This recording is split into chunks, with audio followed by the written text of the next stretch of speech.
Tonight brought to us by someone who truly needs no introduction, so I can sit down, because if you've been around this church for just even a little while, then you know Jim Boyd. He and Kathleen and their families, three daughters. Anybody who has three daughters is a fan of mine. I'm a fan of. And so he joined in 1986.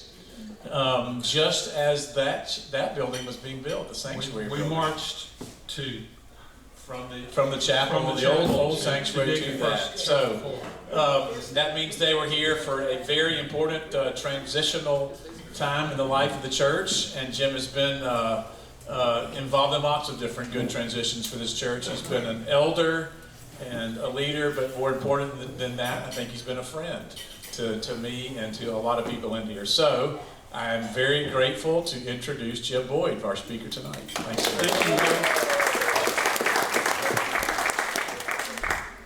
Can you hear me? Yes. Anybody got hearing aids that we need to test against the mic? Make sure it can hear. Is it okay? I'm sitting close. Well, we always like to test that, to make sure that's working. We've got a lot of ground to cover tonight. And I hope I can do it justice. We will. We'll do well. Thank you, Will, for that introduction. We are proud to be here. And I want to pick up on a few things that Mike told us 2 weeks ago. Do you remember King George the Third referred to the American Revolution colloquially and just sort of in a joking way as what? Presbyterian. The Presbyterian Rebellion. And you'll see, if you look at the readings on that, that term was synonymous with Calvinist, dissenter, Republican, and anti-monarchist. So that group of people really did not respect the way that monarchy was run, and did not respect the opportunity for bad things to happen and unfair things to happen in a monarchy type space. And if you'll remember, the Presbyterians and the Reformed group spent 10 years in the, I think it was 1643 to 1653, in the Westminster Assembly, trying to define what is our theology, what should our worship look like, what is the relationship between the civil laws and the civil governance and our due respect to God. And they did a pretty doggone good job of it. And what came out of it was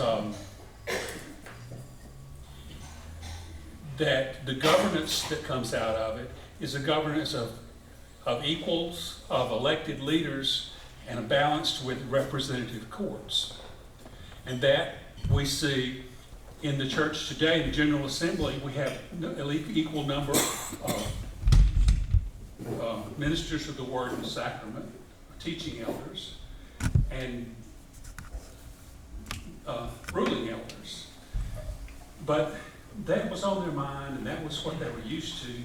So as we will see, as the government of the United States came about, there's a balance of power.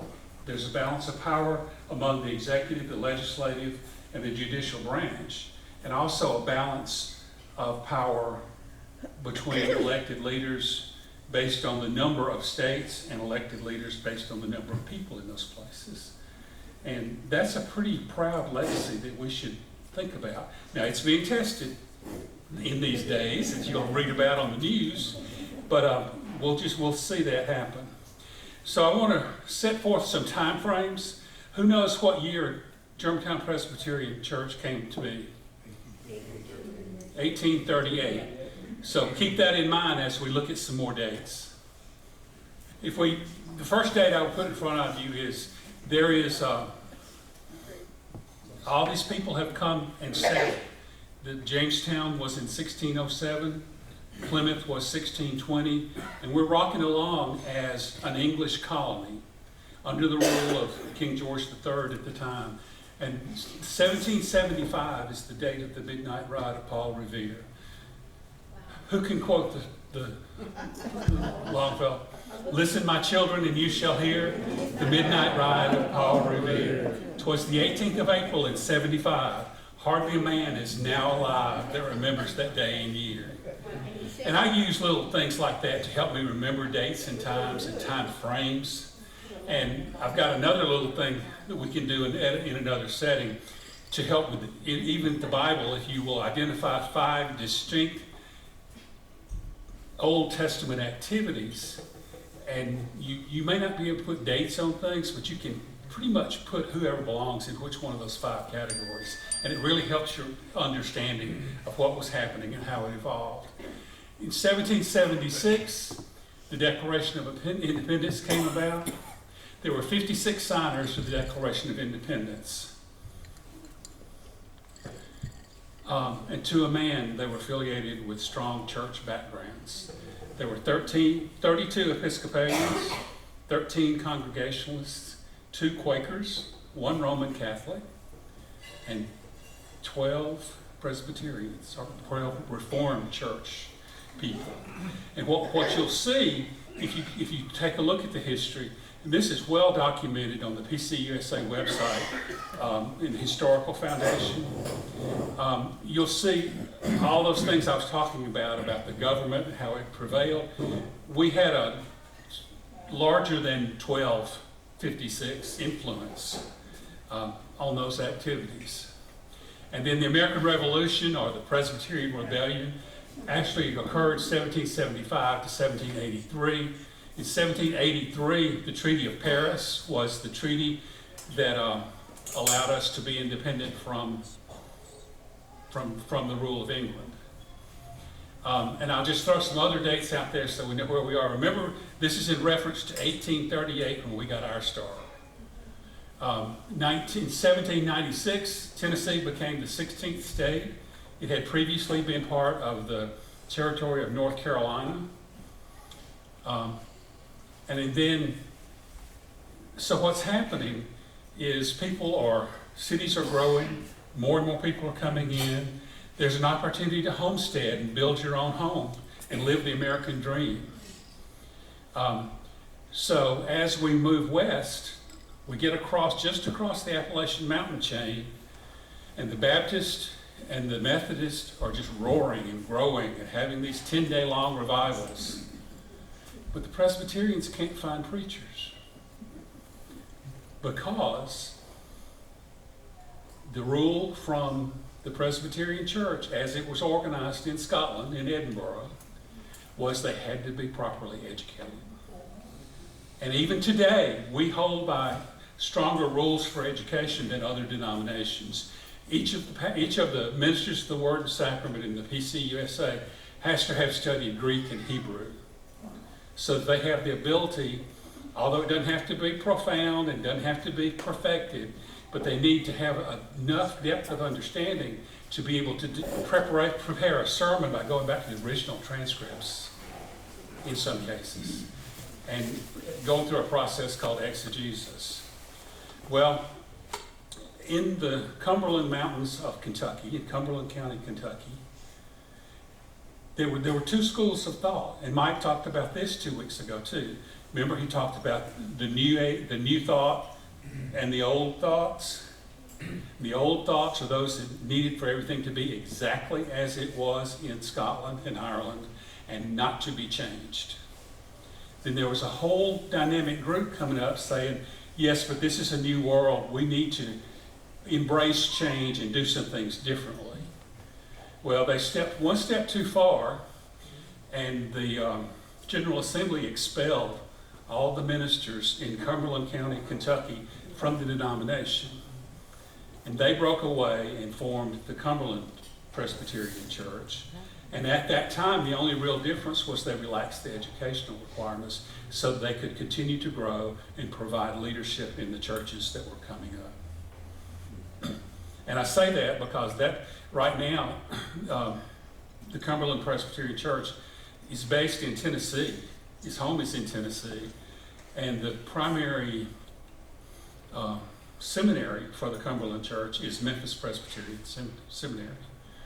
But they teach Greek and Hebrew now too. And I think Gary was telling me that he grew up in Cumberland Presbyterian Church, and the Germantown Cumberland Presbyterian Church is struggling right now. And there's a proposition that they might join the PCUSA. Have they already? So we get back on track.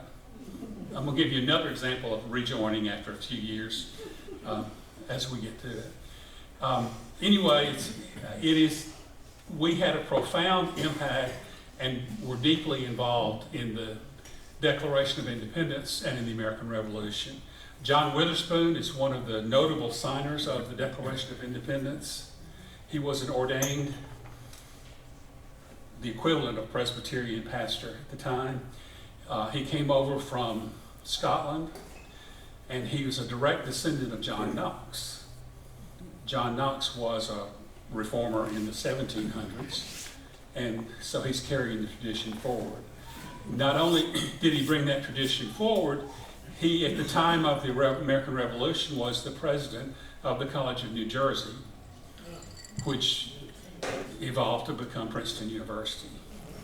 And then Mike told us 2 weeks ago how the seminary and the university ended up in being separate institutions, but still in the same locations and working through that. Okay? So that's background and relative dates. And then 1838 is the focus date. What happened in 1803? Thomas Jefferson negotiated with the French government and bought up the Louisiana Purchase. Okay. And notice that that dark red line on the right-hand side is the trail of the Mississippi River. So one thing I did as I was looking at this is why would Memphis and Germantown be of any relevance in all this? What was the economy of this part of the country? Cotton. How'd you get the cotton out? Excuse me, the river was actually timber. You had to get it to the river, and Memphis was a big port city. That's when I act up. Memphis was the port, and how about this damned old railroad track right up here? How many of you have had to stop there to get to church? We have men's breakfast every Friday morning. Did you know there's a long train that comes through at 6:25 every morning? But that gave transportation opportunities for the commerce and the economy that was going on, and it became important. I said, well, surely there was a way to get across the river, so I started digging. And there was a bridge at St. Louis.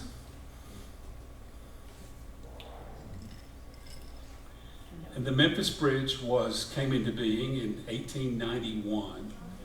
So through all of this time frame, to get across the river, whether it was troops or products or people moving west with Conestoga wagons, they had to find a low spot in the river and ford. Were there ferries? Hmm? Ferry boats? There were ferry boats. I didn't get that deep into it once I realized. I was expecting to see that maybe there was a bridge across the river at Memphis early on, but it was late. And the Hanahan Bridge comes in the early 1908 or something like that. So it's even later than that. So pretty cool. And think about some of the things that Lewis and Clark encountered on their encounters and the things you saw there. It was absolutely undeveloped land, undeveloped property. They ran into lots of Indian tribes. What is now, where we are right now, was part of the Chickasaw Nation. And as you move further east into Tennessee, they were part of the Cherokee Nation. Okay, just framework, right? So when do you think Memphis was founded? When did Memphis become a spot on the map? A decade before Germantown? Yeah, it was. Yeah, exactly. Right. 1826 is the founding date. Hernando de Soto was the first European explorer who came into this territory. He came in 1550 range. The founding fathers for Memphis. And 1819 is an important date because we struck a deal with the Chickasaw Nation. Andrew Jackson negotiated a historic treaty with the Chickasaw Nation, opening the territory of West Tennessee for settlement. So you could come in and homestead and be a part of what's here starting in 1819. The names I thought were significant. The founding fathers that were active at that time were John Overton, James Winchester, and Andrew Jackson. Andrew Jackson went on to be president of the United States. And Andrew Jackson was a surveyor in his trade.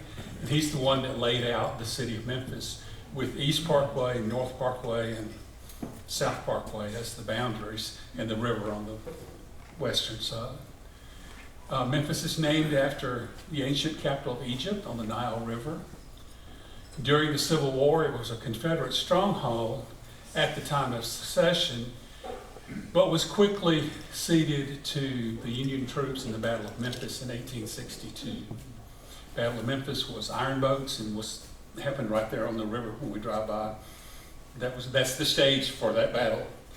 And the Confederate troops just didn't have the manpower or the capacity to deal with that. The yellow fever had a huge impact on this part of the world. This is later in the 1800s. And of course, Memphis developed as the world's largest cotton spot market and the world's largest hardwood lumber market as we get to the 20th century. So just a thought there. That doesn't help if it's not plugged in. City of Germantown came about. Germantown was founded along the Chickasaw Trace, a ridge between the Wolf River and Nonconnah Creek, about 16 miles east of the Mississippi River. And here we sit. But before it became Germantown, it got its start as the Neshoba Plantation. Neshoba Plantation was the brainchild of Fanny Wright, Mrs. Frances Wright, who had a utopian approach to helping slaves that were free be able to live on their own and not be subject to slavery anymore. But as they came out of slavery, they had nothing. They had no capacity to communicate with each other. There was no education process. So her thought process was that we would provide that for them in a utopian environment. But the hooker is, she had all these great thoughts, but she was going to put them on a boat and send them to Haiti and put them in a place called Liberia, was the name they were going to use. So there's something incompatible with, we're going to teach them and then ship them out. But that did not last. She was the leader, and she developed a yellow fever type disease and went back to England to recuperate. And while she was gone, it sort of fizzled out. What's her name? Fanny Wright. And then they changed the name of the community to Pea Ridge in 1833 and to Germantown in 1836. Germantown lots were laid out by a surveyor whose name was N.T. German, so hence the name Germantown. There's also a theory, and I never saw where these were reconciled in all my readings, that it was a lot of German settlers, and I'm not sure which one is true. But you know, you never should let the truth get in the way of a good story. The Memphis-Charleston Railroad was built and came in here in 1852. So that becomes important as we took a look at the logistics of the Civil War and moving troops back and forth or stopping delivery of supplies to critical points in the warfare.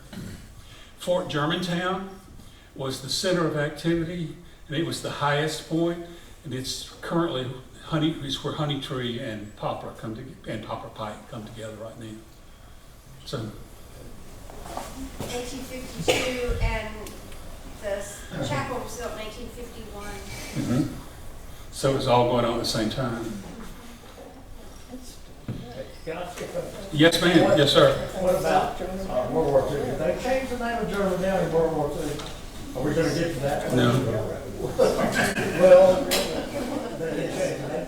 I don't know. I thought they changed the Jonestown. I've run out of things I know.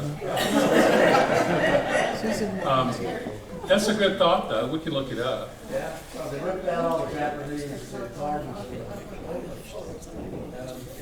I heard that growing up. So that's something we need to pursue. I will pursue that. And as we come out of Germantown, well, there's the Fanny Wright, the Neshoba community. I think I hit on all those points.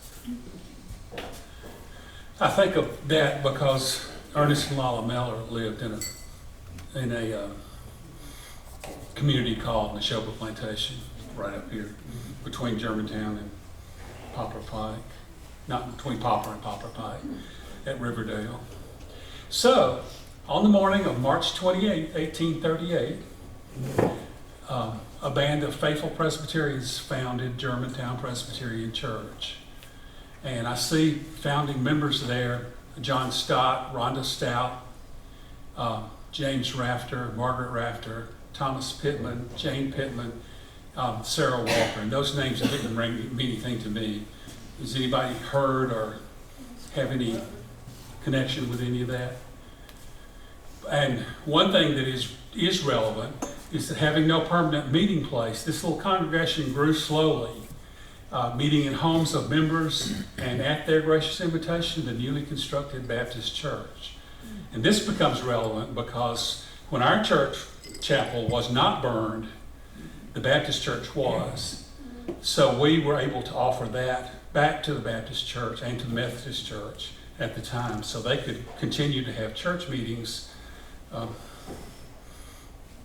as we recovered through Reconstruction.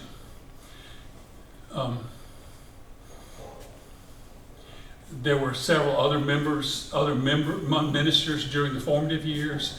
Those names didn't ring a bell to me either. Reverend Beverly Crawford, the Reverend J.M. Gray, and the Reverend Thomas Newberry. Now, as we take a look at the history of our church and where we go from here, it's going to appear that I'm just flashing buildings and talking about the physical construction, because that's the stuff we have documented and we know what we're doing there. I will spend some time later talking about the people that were there and what they meant to that process. But what you will find if you look at our history is that we have a history of long pastorates. And our history is best defined in terms of those pastorates. And you'll recognize the names when we get to that. But quickly, I want to put some more information up here. That's not what I want. Jim, Sir, does that mean that we'll be here another 25 years? I put 50 years on it when I did the program.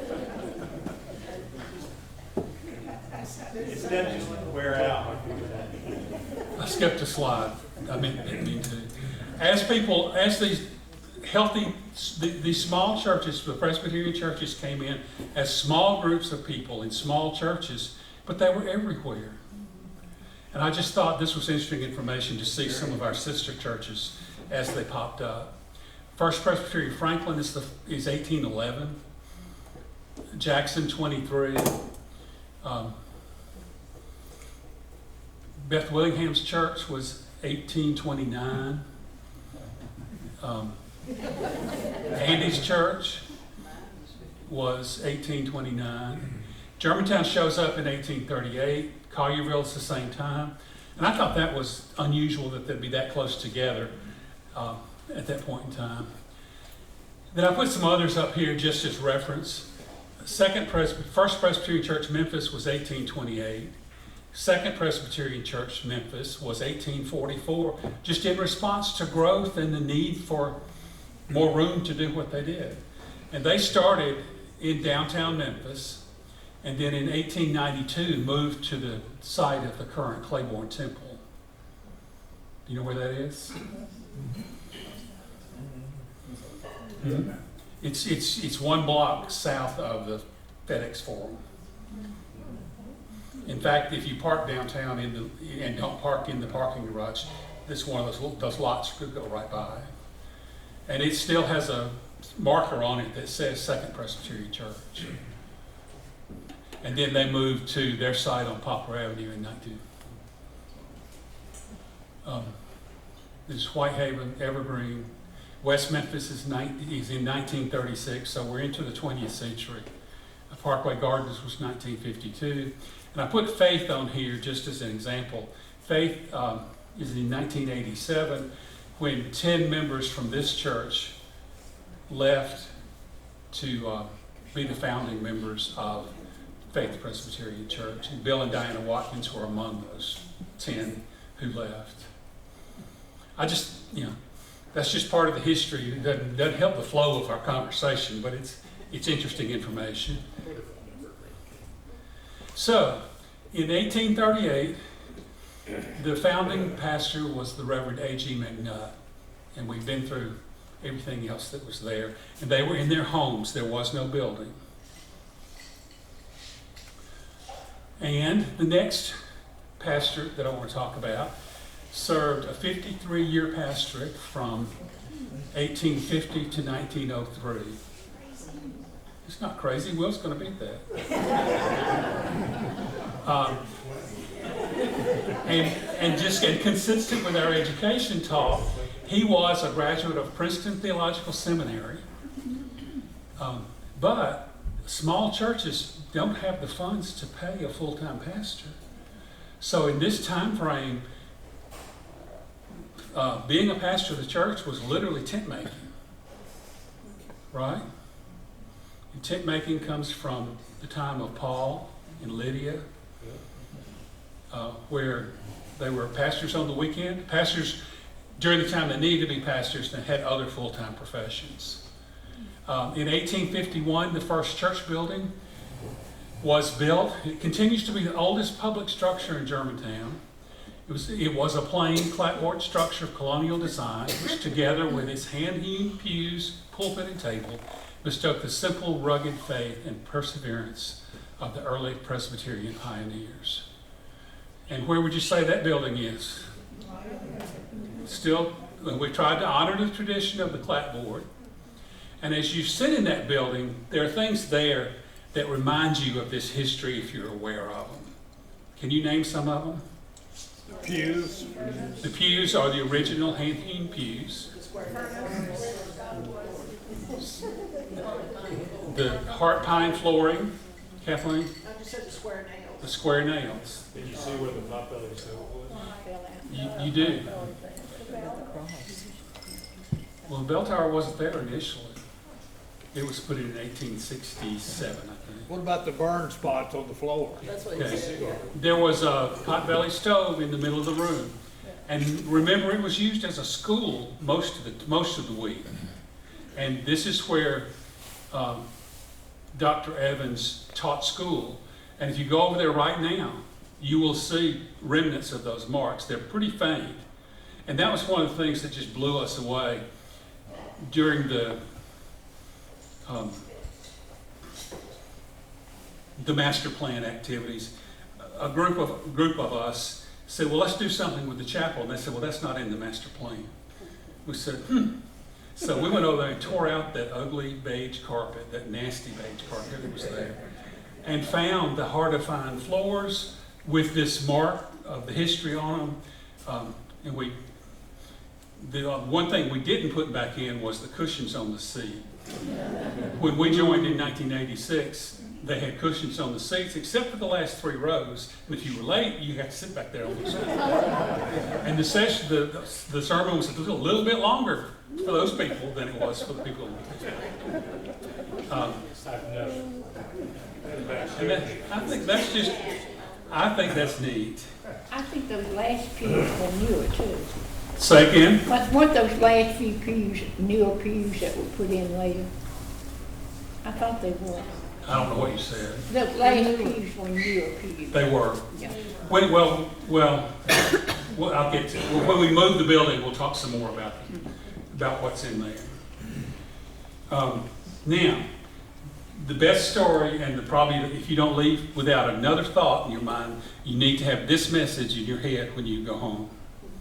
In 1862, General Sherman sent out an order that all public buildings are to be burned in all the communities, and in this case, West Tennessee. It happened in Atlanta and North Alabama and all those places as well. But if you destroy the public meeting places, you sort of take away some of the ability to be strong as a group of people and to hold the forts steady.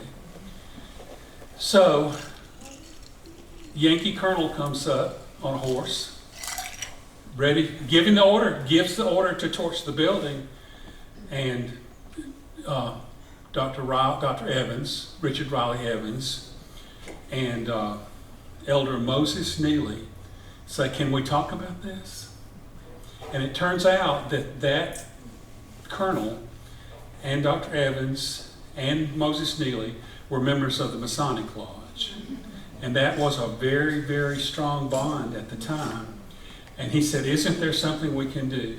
So as a result of their literally begging and pleading and negotiating, they saved Germantown Presbyterian Church and the Masonic Lodge. And I think the little gazebo that was out there as well at the time. And do you know that the motto of the Masons in the Masonic Lodge was to do something good for someone every day, and they said that to them. Mm-hmm. And he said, "You're right." And so they said, "But your good thing to do for us, would you please not burn our building?" And he said, "We will. We'll make it into a hospital and a place for Right. our horses." So, and I've heard that it's used for storage, for housing Union troops, for a stable, and as a hospital. In my written work that I saw, I never saw a stable, but it's part of the story. Where was the Masonic Lodge? I don't know. Elaine, where was it? It was right, it's like outside where the office is, with right there. Yeah, Back over here. there was one by down With the here. Masonic Lodge, There's a historic market there's a out marker out here in Yeah, the there's a parking marker. lot where it was. Okay. So it was close by. Well, while we're talking about that, this is not the original location of our church. Where was it? It was there. About 100 yards that way facing north. I think it was right where we're sitting.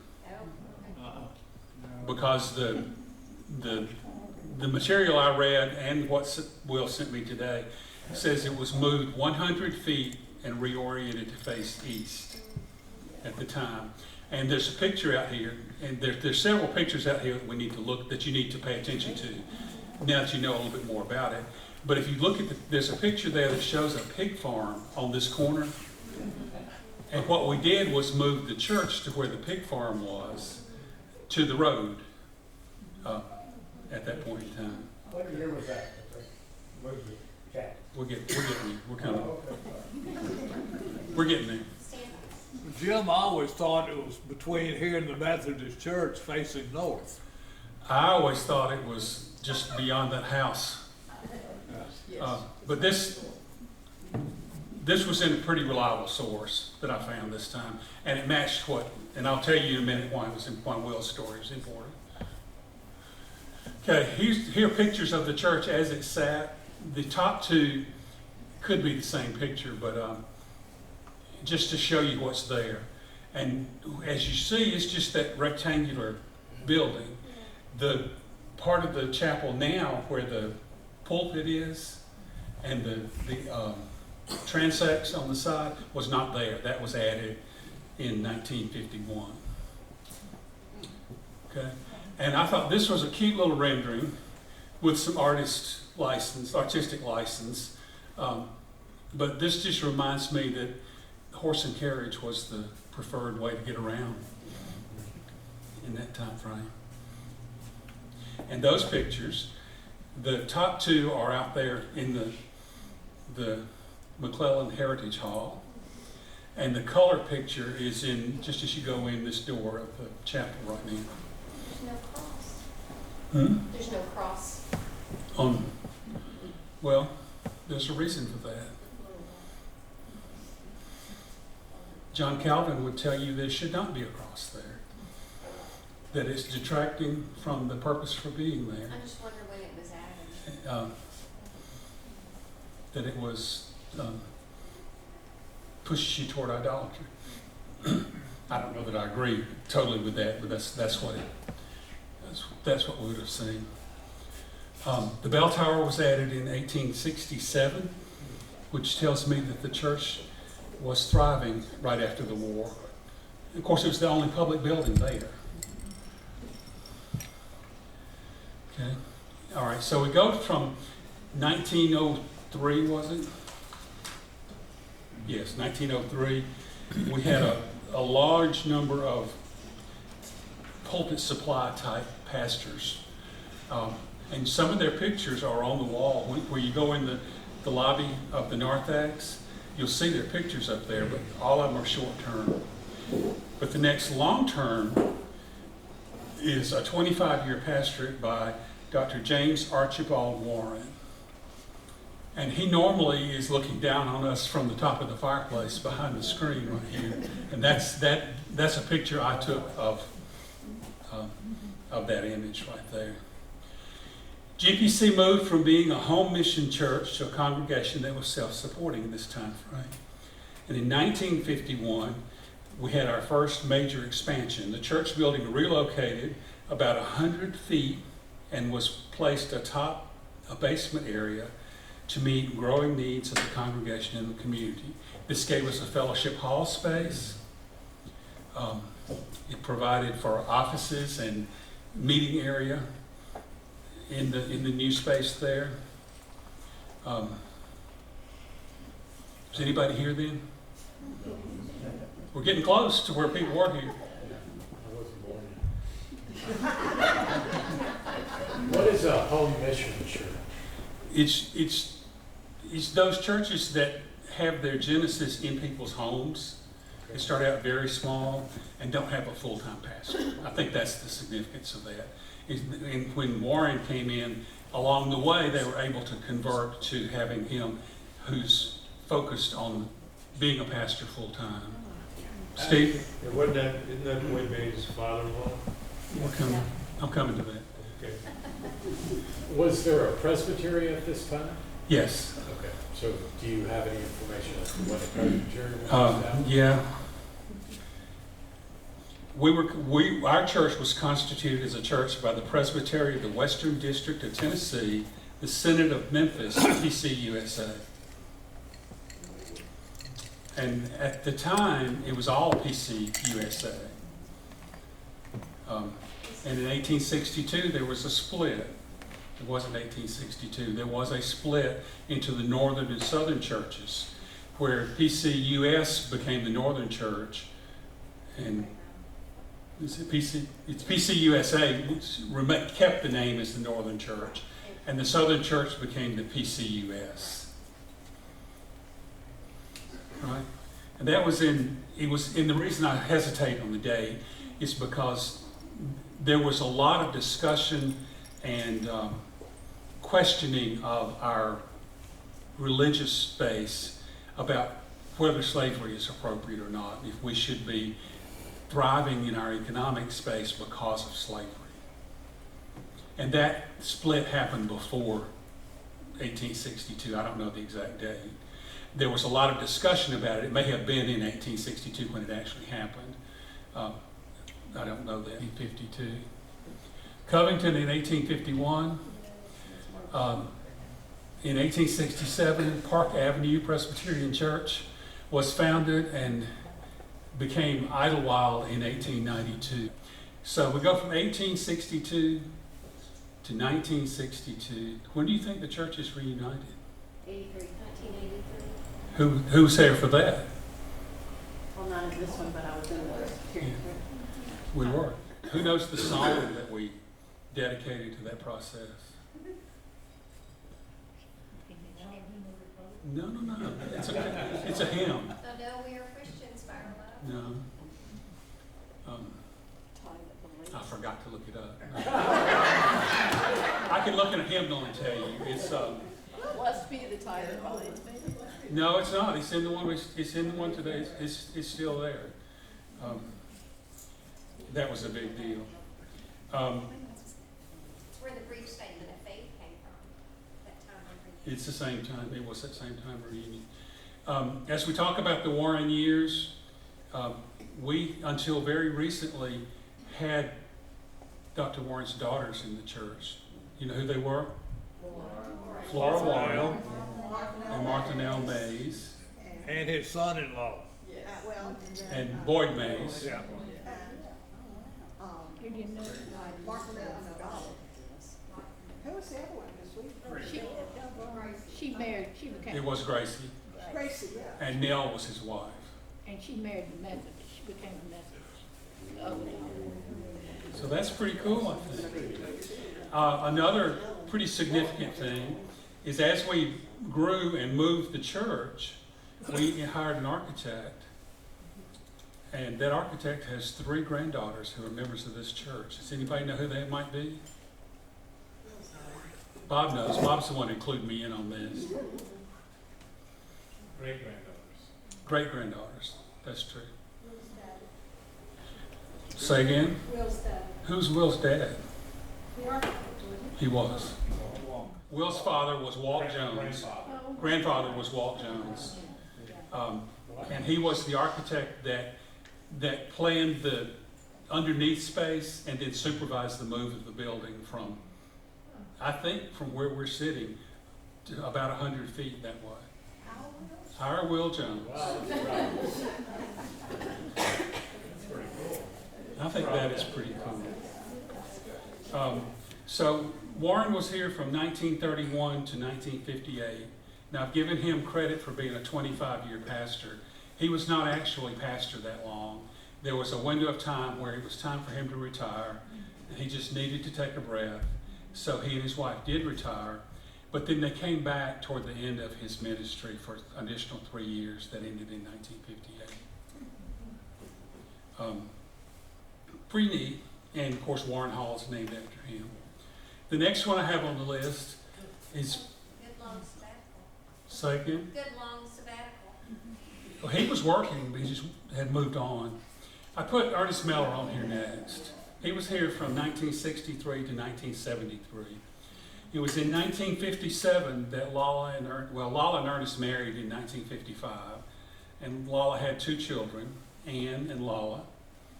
And then in 1957, they left the port of New Orleans and sailed to Rio de Janeiro, to Brazil, and he was a Presbyterian missionary in Brazil for 5 years.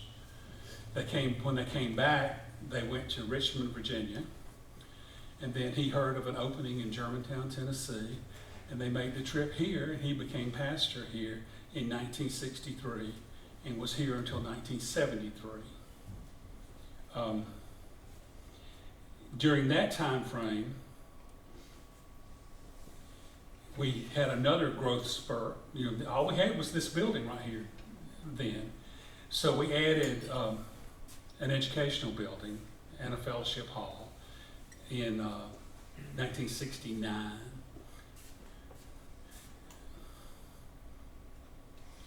And that's the footprint of the church. That was the footprint of the church when Kathleen and I joined in 1986. And then in 1987, January of 1987, we started construction on the new sanctuary. And I remember when we came here,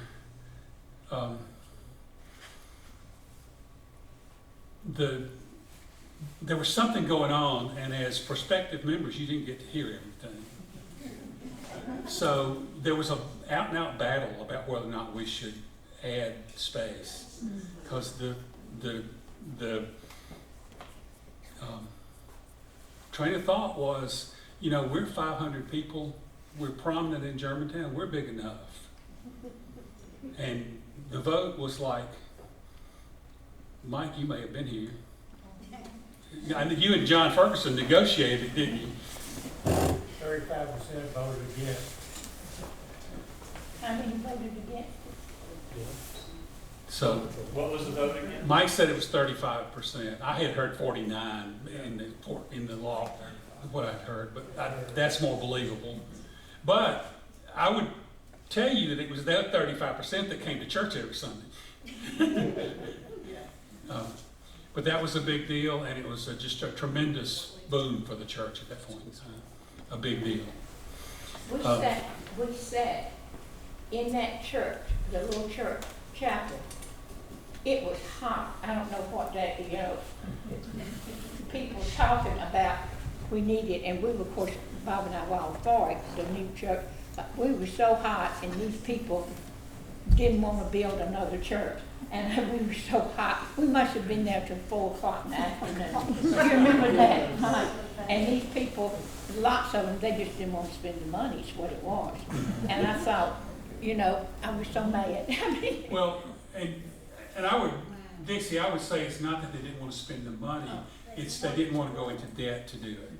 they just didn't want They to. also didn't want it to grow. That's why they started Faith, was to start another church under this thing. That was the same time frame. That's 1987, that's right. That's pretty cool. Yes. There was a before to educate the congregation about why we needed the sanctuary. I was on the session at the time, and we had a session member who, I don't think it's on. We had a session member who left because he felt like we were gonna go into terrible debt, and he was a very, very active member of the session, and left the church because of this whole controversy. And afterwards, it was like, how did we ever have church without this sanctuary? Because we were standing on people's heads in the sanctuary. Well, that was our observation too. Easter Sunday in this chapel, it's already packed. We put 3 chairs at the end of each pew and filled up, and fire marshal had come in there, he would have had a heart attack. And we had 3 services, Will. But that didn't last long. Okay, in 1973, Ernest and Lala wanted to be on TV. So they hosted Focus on the Family on WKNO TV here in Memphis. And they had a tremendous counseling. And my introduction to them was they came to do programs like this to talk about how to deal with issues in the family and don't let them become issues, but just deal with them as everyday topics. And they were so down to earth and so well done. And he did that for a while. And then after that fizzled out, he became parish associate here, and we asked him to come back here because of his relationship with all of us to minister to older adults. And he taught me a lot of things. He was losing his eyesight toward the end. He had macular degeneration. And we would drive him to visit people just because he couldn't drive. And his ability to go into somebody's house and sort of just sit down and put them at ease was phenomenal. And he would reel off scriptures like he had the Bible memorized, which he did a lot of stuff. And he played the piano, but he always played by ear and from memory. He couldn't read a note. But it's just fun. All right. Next step, 1973, Denton McClellan came. Denton had been pastor at a small church south of Birmingham in Alabama. And while Denton was a 28-year pastor, So, I mean, these are long pastorates. If you look at other churches, you really don't see that many with these kind of durations. In 1987, and Denton was the pastor when we moved into the new sanctuary. We added the new sanctuary building. In 1991, we created the Germantown Presbyterian preschool. And for those of you who were here, that was the handiwork of Dr. Bob Jordan and Stephanie Wall. It grew, it thrived, and it was in the basement of this building over here. We had to take out all the asbestos insulation to allow kids to be housed there. And we did. Then in 1994, we added the Church Activity Center because we were bursting at the seams. We were doing a Logos program in Warren Hall. We had 300 people, including the adults and the children, as it got started. But when we added the Church Activity Center, it allowed us to add youth classrooms, to have a permanent place for the preschool. And then Denton was here through 2001. Then we had a few not so lucky ones. And I was chairman of the pastor nominating committee to hire the pastor that followed Denton. And did you know that no matter who it is or what their credentials are, the pastor that follows a 28-year pastor is not going to be successful? Well, I didn't know that at the time. We learned that one the hard way. Then we went through a number of interims. Joe Donahue was here. He left quite a mark. Charlie Webster was here. We finally found him another place to go. Who was the interim when you came in, Will? Charlie? Charlie did the best. Any interim's job is to make the church very ready for the next pastor. That He did his job. he did. Elaine? I was on the pastor nominating committee that got Will here, and every Sunday we would come to church, and somebody would say, "Have you gotten us a new pastor yet?" Well, I'll admit now, I couldn't have admitted it at the time when we were searching. We packed up and went to Brownsville one Sunday, where Dr. Jones was preaching. And I've never felt so unwelcome in a place in my life. But they smelled rat, and I knew a bunch of them from things I had been doing with them. And they said, "You need to take your rusty self and put it back in your car and take it back to Memphis." But Will had made a commitment to them, and he just absolutely refused to even have a discussion that would indicate that he was not going to fulfill his commitment to them. Jim, the first time Andy took me to Brownsville and was introducing me around, they all said, "Oh, you go to Will's church." So you know what we were feeling then. But we had been to enough churches to No, they've got Ann Miller now, the Ann Emery, so they've got Ernest Miller's daughter. not anymore. I have cousins in the Brownsville church, and they have never forgiven us for stealing Will. We did not steal Will. Will was parked in Memphis and teaching at the University of Mississippi. He was called by God. That's right. Yes.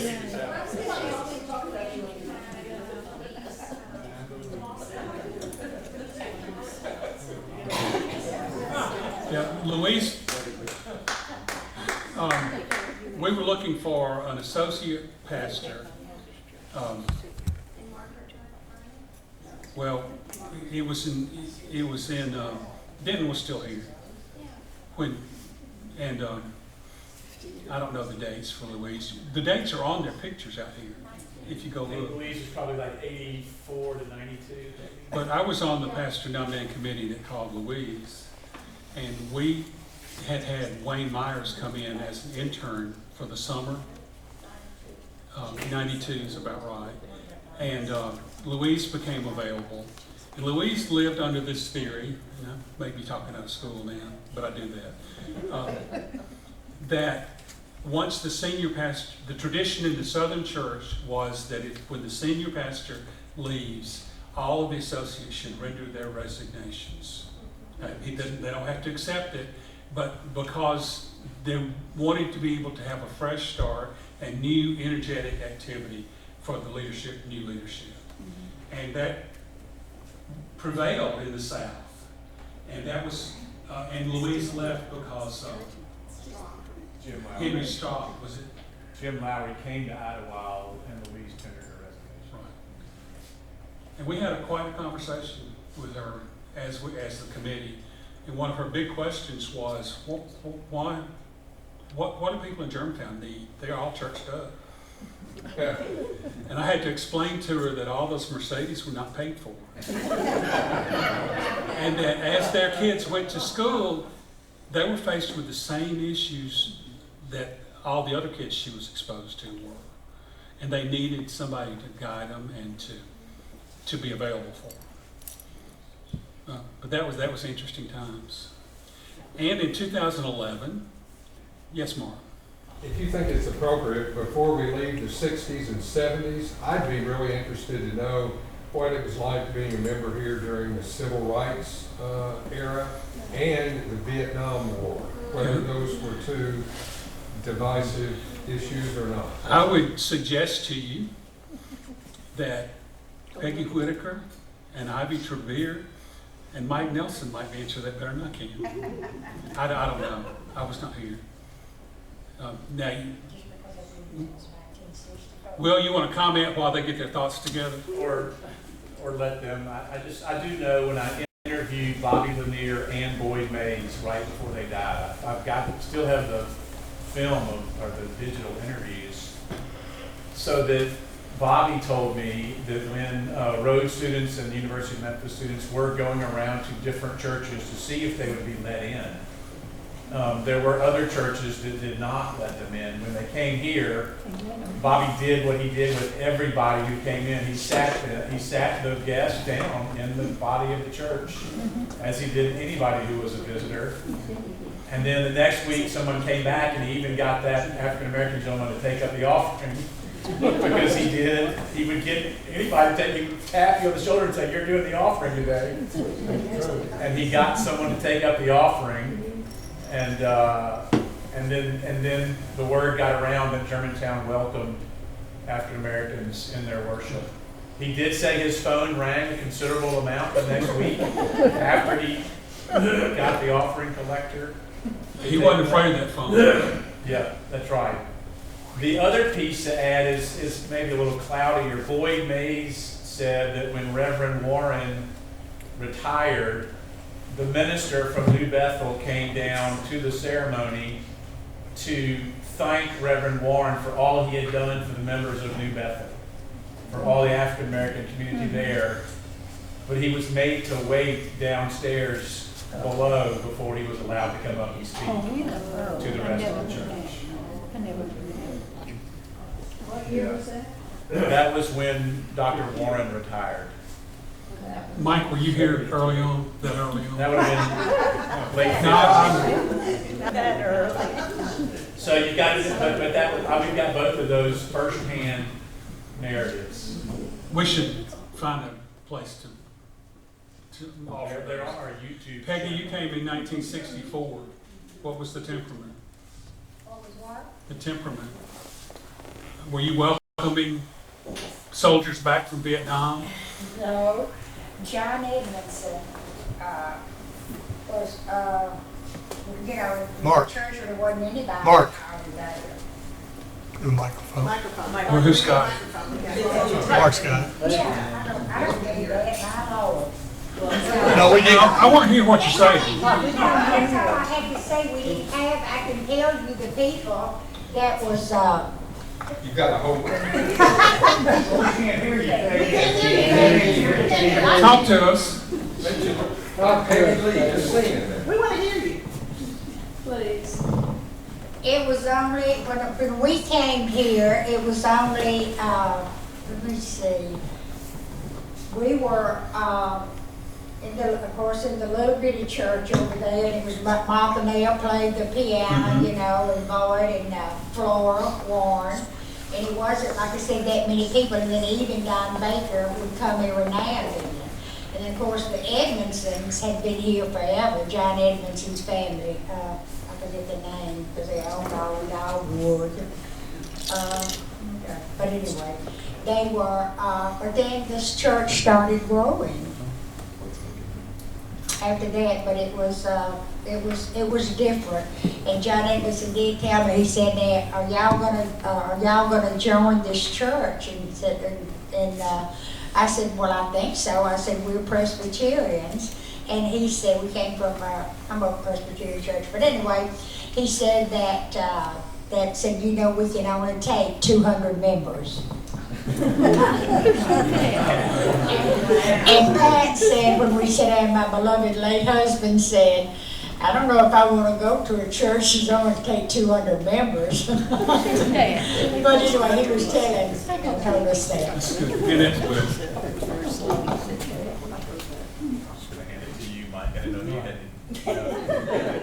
Ivy, when were you here the first time? Probably in 72. 72. Buddy Miller was a minister, and he went off to counseling. He went off for a month or two to become a counselor. And he left Buddy Miller and came back to Ernest Miller. But he couldn't be Buddy anymore. That wasn't a grown-up name. You said that you had something you wanted to say, to share. Okay, good. Very good. Good question, Mark. And I'm sorry we have a void there, but it's just out of my scope. And the early history is pretty well documented, but the last 20 years is kind of hard to put together, even though we all lived through it. And then in 2011, we brought Will. And I didn't know how many years to put on yours, so I just made it. That would make me 100. Put one more. Wouldn't that be exciting? Okay. And when Will first came, one of the things that made us attractive is we had this master plan going on, and we almost finished with our capital campaign for it. And for all that to be going on in the absence of a full-time pastor was pretty significant. So Will got to oversee the completion of the master plan. And one of the most significant things I think that came out of the master plan, well, two things I want to point out. One is it got us all to the same level. We can walk through here all the way to the church activity center without going up and down steps. Before that, you literally had to go outside to go from one building to the other. And we didn't quite accomplish that in getting from here to the chapel, but what was driving us is we wanted to maintain the integrity of the chapel building and not change that. We did put an elevator in over there. And I think that's pretty.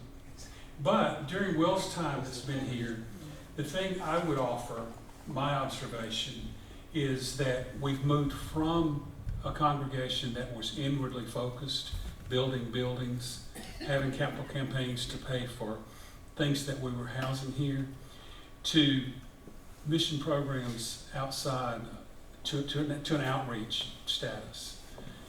We are focused on missions and activities, but in order for us to engage, the session and the leadership of the church now requires hands-on involvement. I mean, yes, we'll fund it, but show me the 15 members of the church who are actively involved and going to be out there and be the face of the Germantown Presbyterian Church. And we see that so well with Binghamton, with the African mission, with the cisterns that we build in Mexico. And it's just the right thing to teach our children about what a church is and what we do. Will also got us through COVID. That should also be added in his credential. The clothing in COVID. Oh.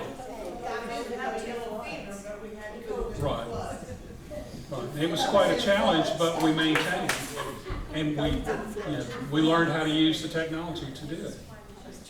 It was quite a change and continues to be. Okay. Sharon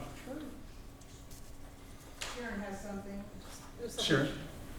Kind of glossing over the role of the interim pastors. Nevertheless, they serve an enormous function in our governor in getting us from one permanent pastor to the next. And I think of Joe Donahue, and but one of the things I remember that probably Joe had, he did something that probably had a very permanent, lasting effect on what came after in a way that maybe not all of us knew about. But he was, as he put it, he was amazed and surprised and disappointed to find out that when he came into Germantown Presbyterian Church, we had a mortgage. And he said in a non-public way, when I look around the parking lot and see the cars parked out here, the kind of cars, I think there's plenty of room for folks in this congregation to pay off that mortgage. And we shouldn't be doing anything else until we get it done. And we did it. And that interim pastors, they do bridge too, but that was quite a bridge that he built. Very good. Joe's first introduction to Germantown Presbyterian Church was to be the guest speaker for stewardship, for the annual stewardship. You know, and he had his book, Good News Travels Faster, and he was peddling his book. And then his children ended up moving to Memphis, or being in Memphis. So when the opportunity came for him to be an interim, he did that. And the role of interim is very, very important. I just wish more of the pastors who serve in that role took it seriously. I've seen it go both ways in a lot of churches. Okay, that's all the history items I've got. I do want to continue, and I won't go more than 10 more minutes. But if you need to leave, it's okay. You won't hurt my feelings. But we've talked about buildings and structures and pastors. But I think we need to turn the focus a little bit. And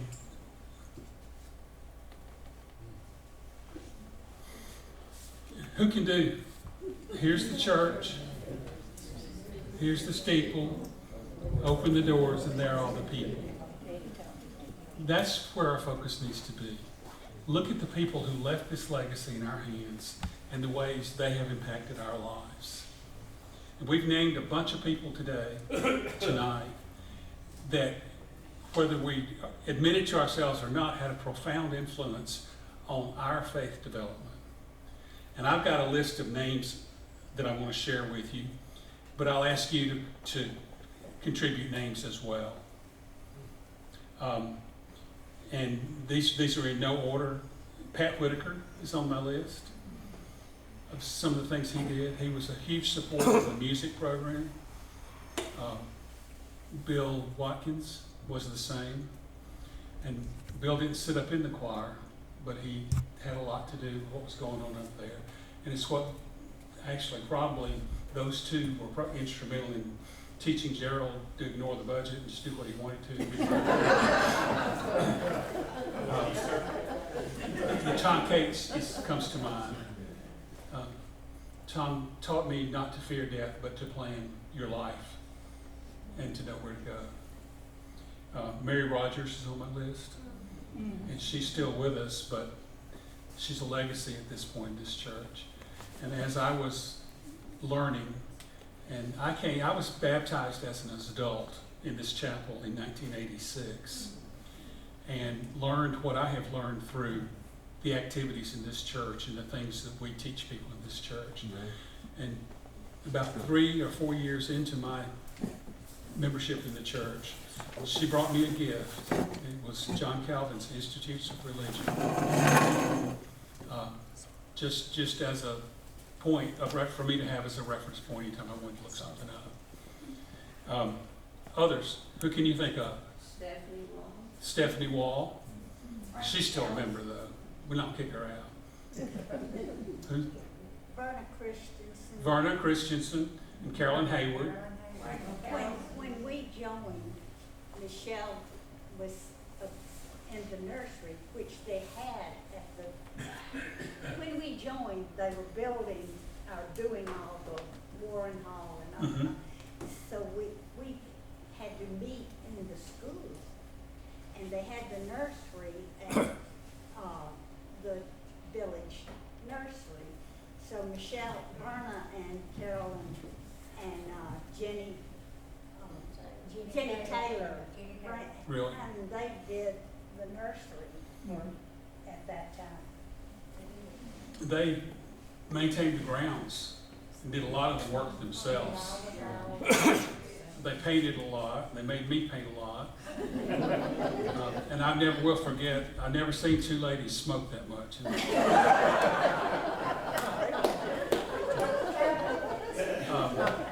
And when we finally said, guys, we can't allow smoking in the church, that was a long 6 months. Bobby Lanier. Miss Callis, Frankie Callis. She Frankie was the Callis. first woman elder in the church, and Abby Howard was the first woman deacon in this church. And Miss Callis also was in the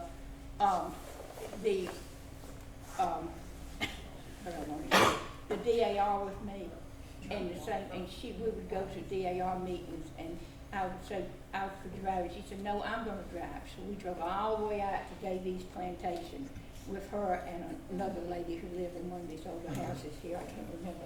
But anyway, I didn't argue with Miss Frankie, you know. And then y'all remember Miss Abby Howard? Yeah.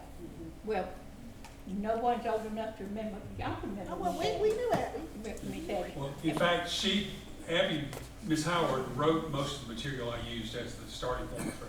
She did. She was the first woman at Roscoe? I don't know if you remember when I came to you and asked what we had to do to get smoking out of the church.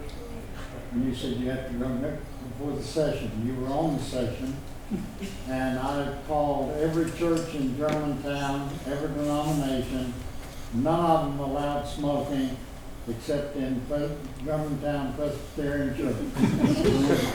All these smokers we're talking about. When I made the pitch before the session, and they voted smoking out of it, except that they could smoke in this Courtyard out here. That was Carolyn and Verna's courtyard. Well, and Denton McClellan called me and said, I want you to take that back, go back and tell them to stop it, because I've had members already calling me saying that they're going to leave. isn't it amazing the things that we fight about? Judge Batchelor was one of them. Olin Batchelor was one of and the Newman. fighters against taking smoking. Others? Charlie Walker. Charles Walker. Dixie and I joined this church in '69, and about that time we had a member whose son suffered from dyslexia. And he was at a camp down in Florida and had this unfortunate accident that he drowned. So in his son's name, in memory of his son, his father put the cross over him, the cupola on the chapel. And it's in his name. Then later on, his father started a school for dyslexia students in his backyard. Bodine. And we know it today as Bodine School. That's where the cross came from. That's neat. I understand that the communion table in our sanctuary now was a gift from the Bedford family. That's from the Bedford family who has a plantation between here and Collierville. And it's Bedford subdivision now. Others, who influenced your faith? I put John Ferguson on here for me. Who? Louise Bagley. She gave the best tour of Memphis I have ever seen, and things I learned from that. Carol Ferguson, John's wife, is one of these people, and as a member of the church here, and I won't embarrass her, I mean, she's not here tonight, but she and Carol Ferguson, I have said that the two of them are as pretty on the inside as they are on the outside. And both of them are beautiful people. And Carol, I haven't seen her in years, but I'm still sure she's just as pretty. But both of them were that way. And Carol was just a lovely person. She's still pretty. Yeah. She's still pretty. Yeah. I mean, I see her, you see her. She looks great. Yeah, I'm sure she does. I put Louise Lawson, Margaret Burnett on the list. Margaret actually constructed the current confirmation cycle that we go through and helped us put that together the first time in a meaningful way. And it was as meaningful for the adults that were mentors at that point as for the children that went through it. I say that, but Will? Yeah, mentioning those two, you said some nice things tonight. So I want to say there are two things that come to mind immediately to make it really easy to be a pastor here, and that is the health of the congregation. This is one of the healthiest congregations I've ever been a part of.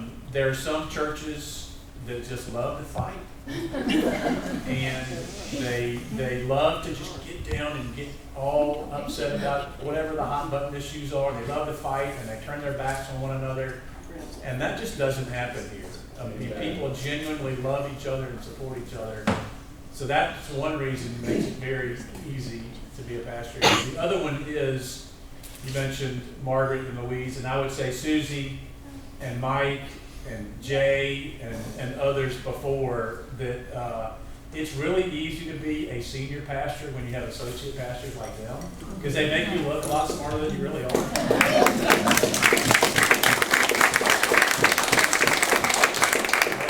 Tom in that category, and there are a lot of people to name. You really get in trouble when you start naming people because you leave people out. When the church calls and hires really good staff, then that just makes life, it feeds into the overall health of the congregation, and hopefully it's a continual feedback loop of health and growth and love. The last name I had on my list was Greg Morgan. He wasn't here long, but he had a profound impact on my faith. Just as I've watched him go through the process of discovering and learning and just having an oh wow experience. And Mike's comment 2 weeks ago, I think, was very important.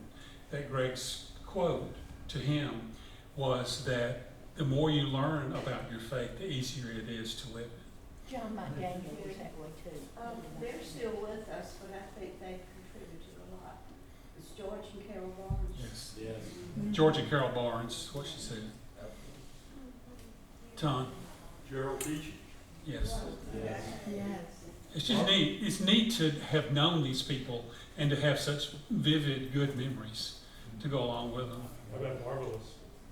Who? Jack Lewis? Marvelous. Jack Lewis. Aggie was in church Sunday. Yeah. And looked better than she has in a long time. Yeah, she's there every Sunday. Okay. Is she? Thank you, Dan. But, you know, so you're on the path to becoming one of those saints. So as we close, and I could have done a lot better, and I could have condensed it a lot, but I think we needed to have this conversation. I'll ask you to stand and pray with me in unison.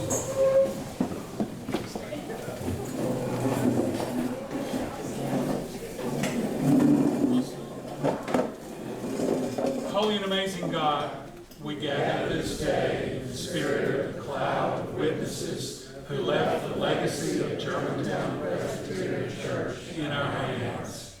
Help us to honor their